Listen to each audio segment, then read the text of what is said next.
conscientemente el futuro de México. 2. El PRI nunca se ha ido. Ha perdido la presidencia, pero se ha fortalecido en muchos estados de la República. 3. Son expertos en fraudes electorales.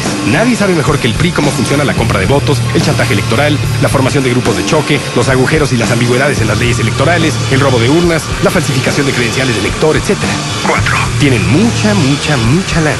Lana de diferentes arcas, incluyendo las jugosas lavanderías narcobancarias. Son viejos lobos de mar.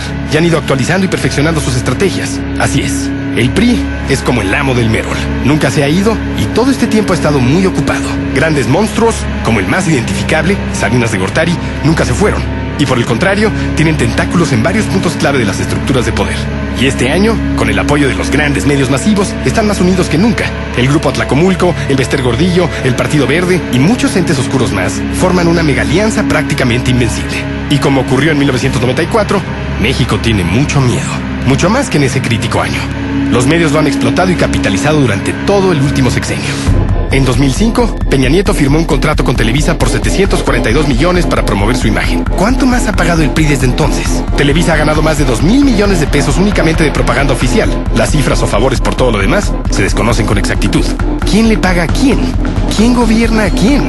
La democracia es un gran negocio. Yo no creo en la simulación de democracia que hemos experimentado en México. Pero si entramos en el juego, ya sabemos que votar por el PRI o por el PAN es algo muy parecido. Es el PRIAN. El PAN nunca pudo gobernar sin el PRI. Y no es necesario ahondar en los detalles del catastrófico sexenio de Calderón y su guerra contra el narco. ¿Y entonces qué hacemos? ¿El PRD es una opción real? El PRD. El Partido de la Revolución Democrática. PRD. Conocido también como el producto de la revolución demagógica. Para muchos, definitivamente es una opción. López Obrador lleva varios años recorriendo el país y haciendo trabajo de base. Pero no podemos olvidar que el PRD es un subproducto del PRI. Del PRI salieron periodistas como Camacho Solís, Marcelo Ebrard y, desde luego, López Obrador. Todos educados en la escuela priista. Por ejemplo, uno de los políticos más cercanos al PG, actualmente diputado del Partido del Trabajo, Porfirio Muñoz Ledo, llegó a ser presidente nacional del PRI. Pero no importa. Dicen que es de sabios cambiar de opinión y de partido, o fundar uno nuevo. Negociazo. Ahora, si le damos el beneficio de la duda a López Obrador, con todo y su discurso semiamnésico y hasta cierto punto esquizofrénico, que no se interprete literalmente, hablo de su discurso, no de su salud mental. Entendiendo que debe estar rodeado de gente con experiencia y suponiendo que realmente es un hombre bien intencionado, una vez que llegue al poder, recibirá su reality check. Cheque la realidad. Y el pueblo mexicano que haya votado por él, también recibirá su cheque de realidad. Al parecer, López Obrador, más que ser un peligro para México, como se manejó en la estrategia de desprestigio en su contra a través de los medios, es un peligro para él mismo. Peje contra peje. ¿Y realmente tiene posibilidades de ganar el autoproclamado presidente legítimo? Algunos dicen que sí, otros dicen que no. Pero encontrar soluciones para resolver los complejos problemas del país no depende de un individuo. Como lo hemos repetido una y otra vez en este podcast, no importa quién gane, nosotros perdemos. El sistema está podrido, el sistema está corrompido. El país padece una enfermedad crónica y no se puede curar automáticamente con la llegada de un mesías tabasqueño, chilango, gringo o extraterrestre. Se requiere una transformación profunda, una mutación cultural, económica, psicológica, moral y espiritual. ¿Como la República Amorosa? Escuche el podcast número 3 de la 5ª temporada para conocer detalles acerca de la República del Amor. Y además, la última palabra la tienen las estructuras de poder estadounidenses. No permitirían nada que afecte a sus intereses. Para empezar, Estados Unidos es el principal socio comercial de México y somos su vecino subdesarrollado más cercano desde el punto de vista geográfico. Nada se puede salir de control en nuestro querido rancho si las estructuras de poder estadounidenses no lo permiten. Y si lo hacen, es para beneficiarse económica, política y militarmente. Y ahora escucho el reclamo. Siempre dices lo mismo. Siempre dices lo mismo. Puras cosas que ya sabemos. Lo llevas diciendo años. Sí. Y voy a repetir hasta el cansancio lo que siempre he creído. Creo, no afirmo, creo que no podemos seguir esperando un cambio desde las altas esferas del poder. Las clases empresarial, política y mediática no quieren cambiar nada. Y los cambios no se hacen arriba, se hacen abajo. ¿Pero qué propongo? Muchas personas me preguntan, ¿y tú qué propones? ¿Cuál es tu propuesta? Queremos soluciones, no críticas. Todos criticamos, es muy fácil criticar. Y quedarse callado, más fácil todavía, ¿no? Y sobre todo, muy cómodo. Yo no soy absolutamente nadie para proponer nada.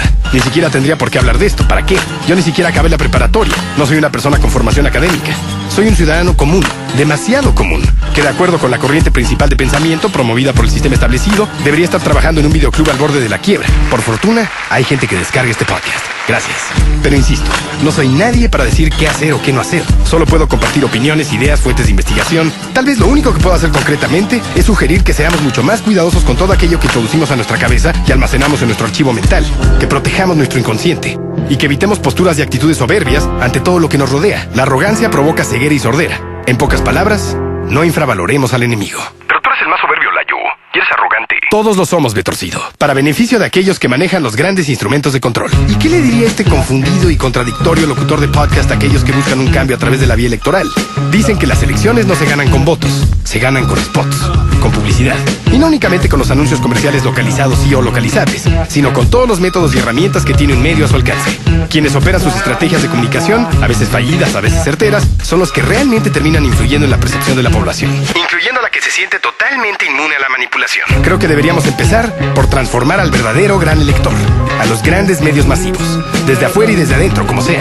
Hay quien dice, pero ya no tienen tanta fuerza, ¿no? Ahora son más poderosas las redes sociales. Televisa solo tiene una tercera parte de la audiencia que tenía hace 10 años, etc. Televisa llega a 50 millones de mexicanos que solo tienen acceso a su programación. No tienen cable ni nada. Y el resto de los medios, televisión por cable, radio comercial, ¿no tienen nada que ver con la percepción ciudadana? Tienen todo que ver.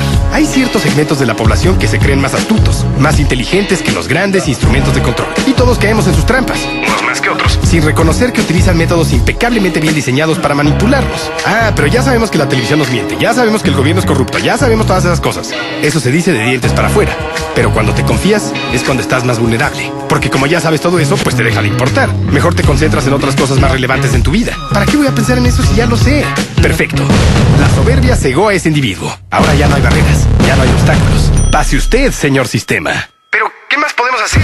Yo creo, no afirmo, creo que tenemos que vigilar y estudiar el comportamiento de nuestra mente. ¿Dónde está? ¿Qué hace? ¿A dónde se dirige? Cuestionarnos por qué reaccionamos de cierta manera. Hacer ejercicios de autoanálisis constante y disciplinadamente. Como lo he comentado en otras emisiones de este podcast, yo siempre tengo muchas preguntas y trato de encontrar respuestas en libros, películas, música. Y si alguien siempre tiene respuestas, es Noam Chomsky. Este año electoral es fundamental recordar las ahora muy famosas estrategias de manipulación mediática que ha difundido Chomsky. En las 5 temporadas del podcast hemos hecho ejercicios satíricos relacionados con estas estrategias. Nos divertimos incorporando elementos de manipulación en el subtexto. El tornillo es el mejor ejemplo. A continuación, vamos a compartir las 10 estrategias. Me voy a tomar la libertad de hacer ligeras modificaciones por fines narrativos y estructurales. Espero no incomodar a los puristas. Pero, ¿por qué son 10 estrategias de manipulación mediática? ¿Por qué no son 9, 11 o 14? Esa fue una decisión de marketing del publicista de Noam Chomsky. ¡No es cierto! Pero como dice George Carlin, los 10 mandamientos sí fueron 10 y no 9, 11 o 14 debido a una decisión de marketing. ¡Sí es cierto! 1. La estrategia de la distracción. El elemento primordial del control social es la estrategia de la distracción, que consiste en desviar la atención del público de los problemas importantes y de los cambios decididos por las élites políticas y económicas, mediante la técnica del diluvio o inundación de continuas distracciones y de información insignificante. La estrategia de la distracción es igualmente indispensable para impedir al público interesarse por los conocimientos esenciales en el área de la ciencia, la economía, la psicología, la neurobiología y la cibernética. Mantener la atención del público distraída, lejos de los verdaderos problemas sociales, cautivada por temas sin importancia real.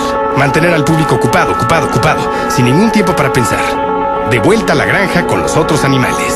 2. Crear problemas y después ofrecer soluciones. Este método también es llamado problema-reacción-solución. Se crea un problema, una situación prevista para causar cierta reacción en el público, con el fin de que éste sea exigente de las medidas que desea hacer aceptar. Por ejemplo, dejar que se desenvuelva o se intensifique la violencia urbana.